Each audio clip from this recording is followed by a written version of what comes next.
I quite literally went around the country over the last couple of years leading up to the election, saying to all sorts of people, Trump voters included, please don't.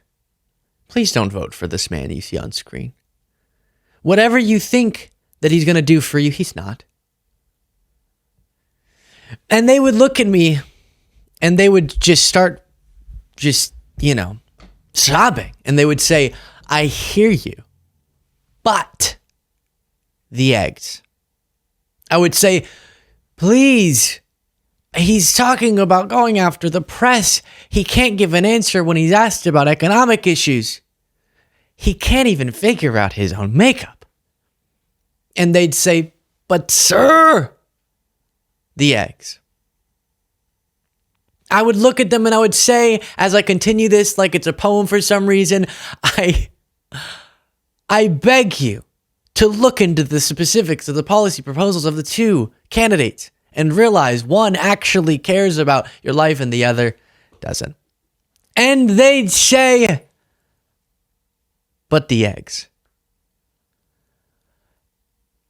And what they meant, of course, as I finished that little literary device, they meant, the egg prices, grocery prices are too high. And then I would try to explain the whole thing about how, yes, painful, pandemic related, we handled it better than Trump would have in other countries and based on the projections, and that didn't move people. And they believed whatever Trump was saying about deportations that would cause economic problems, whatever Trump was saying about now annexing Greenland or something, or Canada, whatever he was saying about going after media outlets, whatever he was saying about the termination of the Constitution, at least he would bring prices down. That would be his top priority. You haven't been hearing too much about that, have you? So, Trump is, again, after promising all of these things for working class Americans, and so many working class Americans saying, I put my trust in you, what is his top priority? Cutting taxes. Again, at the very beginning of his administration, like he did last time, for disproportionately wealthy folks. We'll look at the numbers on that if you don't believe me. But here's Trump coming out, and after his meeting with Republicans, what does he say? What's the first thing that comes out of his mouth? Let's see.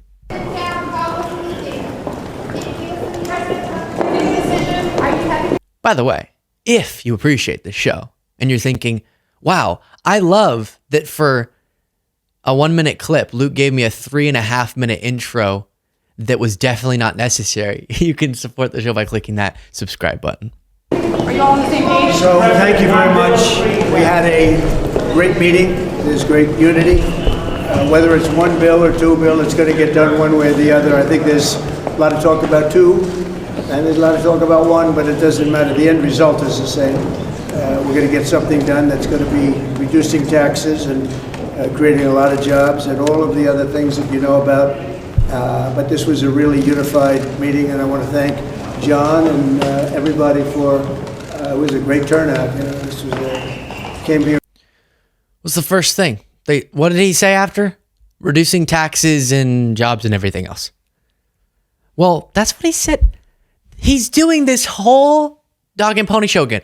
By the way, though, I think this time he's actually going to try some of the crazy stuff, and then his voters are going to see if they end up liking it or not. Because I can tell you, trade wars, 25% tariffs on our 3 biggest trading partners, and mass deportations that cause a recession, none of that's going to help prices, okay? It's not. It's not.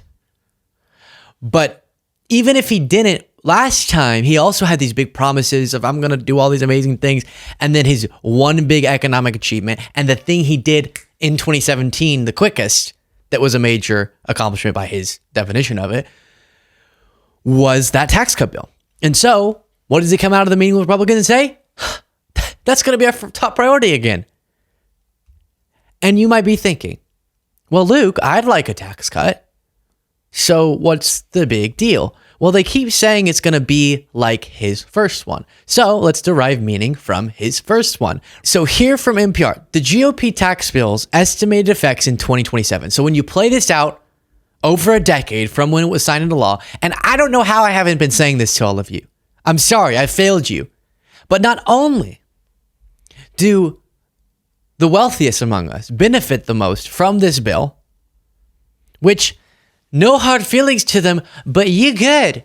You don't, maybe you could give a little more help the other way, but definitely we don't need to be doing more. You're clearly crushing it. We don't need to give you more benefits. Sheesh. But lower and middle income earners actually lost money in this. What? In 2027, the Republican tax overhaul would raise taxes on 53% of households. Still, as in 2018, both by percentages and total dollars, the benefits would be far greater for higher income households. Households making $1 million or more per year would get an average tax cut of $23,000 or a 0.9 percentage boost in after-tax income. And what you can see here is, and it's so tricky, this is what the bill did, okay? Hey, everyone who pays taxes gets a tax cut. Oh, yeah. But hey, that'll sound good to people whenever you pay less in income taxes. But the same bill made changes to the tax code such that because of other benefits that people lost, lower and middle income earners, many of the brackets, as you can see here, actually lost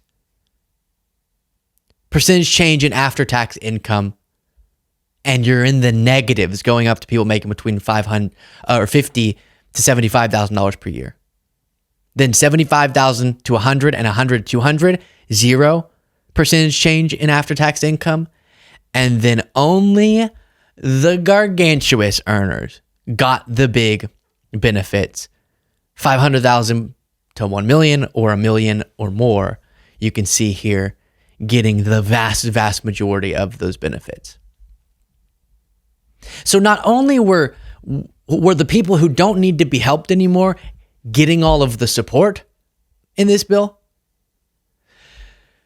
but you actually were taking away from lower and middle income earners because of the changes to benefits they previously had that they didn't anymore, and that wasn't offset by the tax cut they got in income taxes. Oh no, we don't want that. But that's the priority. And as we're going to get to, it blew up the deficit, which then becomes the justification, oh, this is going to drive me crazy, for cutting benefits more. Political reports, a Pew Research Center survey conducted last month found that 36% of Americans approve of the tax cut law, while 49% disapprove. So this isn't even popular. So it's not that Trump's doing it because it's so popular supported. Now, Bobby Kogan, the senior director for federal budget policy at the Center for American Progress, posted a video at one point in time that we've looked at before, but is particularly relevant right now, about the last two Republican tax cut bills that, again, as you just saw, even though they play fun rhetorical games, we saw Scott Jennings so proud of himself doing the whole everyone who paid taxes got a tax cut, and not talking about the other things that were in the bill that offset that, or talking about even if we got a cut, it was so tiny compared to the wealthiest, and the benefits went mainly to a few people. And we can really just describe them as tax cuts for wealthy folks. Anti-working class tax cuts. And what did we do? What did we do to accomplish that? Well, he's going to tell you.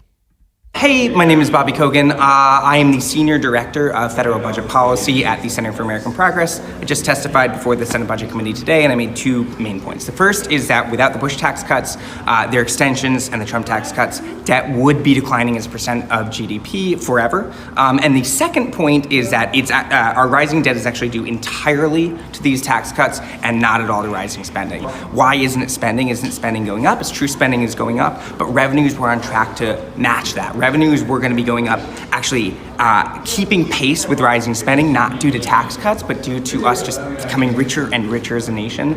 As we get richer, real incomes rise, and that increases the amount of after-tax income, both for the individual, and it increases the tax revenue for the government. It's great, it's win-win. And so revenue was on track to fully match this spending, but it no longer is after these tax cuts. And if you go and you look at the last time it was projected that we were gonna have stable debt, right? If you're like, how do we get from having debt declining for forever to debt rising for forever, and you look at those projections, spending is down, not up, right? Spending is simply lower than the last time you had that projection. So if you ask the Congressional Budget Office, which is kind of the neutral arbiter of these things, if you say, hey, explain to me how we got from there, what did spending do? They'd say spending decreased the debt relative to those old projections. So 100% of it, well, technically more than 100% of it, 100% of it comes from these tax cuts. These tax cuts were regressive. They went disproportionately to the well-off. And so we have the only reason we have a debt, increasing debt ratio, therefore, is tax cuts that were regressive. Bad system. What?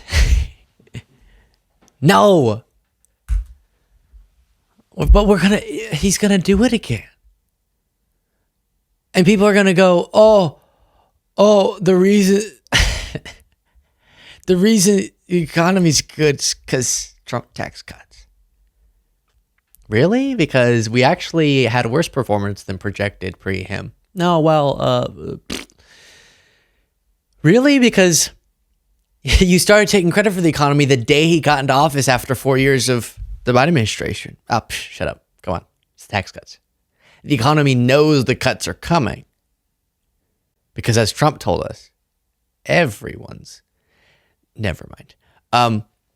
People know the tax cuts are coming. And so they are making the economy good. Because when rich people get a bunch of tax cuts they don't need, and again, this is nothing against someone personally. If you've done in a moral way stuff that makes you very rich, mwah! But then, and I know you're okay with this, because why wouldn't you be? Just kidding. You're actively working against it usually. But let's pretend that you are. You're just going to give back a little bit to the very education, infrastructure, social safety net, etc. that made it possible for you to be in this functioning society that then you made all your wealth in. Great. Awesome. Just a little bit's going to come back. We don't need to put even more benefits in your pocket. Have a great time. Have a great life. But just be okay with us not doing even more when others are suffering so much. And this is what I keep coming back to as what Trump's trying to distract from. Him being the opposite of a working class hero. And until his supporters realize that, which they won't, I don't know what we do other than try to continually put this information out there. So upsetting. Let me know your thoughts in the comments. Support the show. Get the members only bonus show by clicking that join button below.